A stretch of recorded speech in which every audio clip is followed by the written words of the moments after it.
Arrest చేయడానికి వచ్చినప్పుడు బయట పోలీసుల ప్రవర్తన ఒక రకంగా ఉంటుంది. అది చూసి నిందితుడు రెచ్చిపోయి ప్రతిఘటించడానికి ప్రయత్నిస్తాడు. అరెస్ట్ చేసి సెల్లో వేశాక పోలీస్ మర్యాద మరో రకంగా ఉంటుంది. చిల్లర దొంగతనాలు చేసి తరచూ జైలుకు వెళ్లే వారికి ఆ తేడా తెలుసు. కానీ ఇటీవల బడా రాజకీయ నాయకులు అరెస్టుల క్యూ పెరిగాక, లాకప్లు, జైలు గదులు నిండిపోయాక వారి ప్రవర్తనలోనూ వింత మార్పులు కనిపిస్తున్నాయి.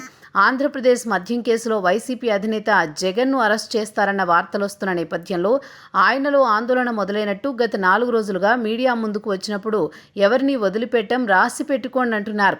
మొన్నటి వరకు బట్టలు ఉడదీస్తామని చెబుతున్న నేపథ్యంలో ఆయన సహచర అనుచరగణం ఒక్కొక్కరు అరెస్ట్ అయి జైలు చెల్లెక్కిస్తున్నారు.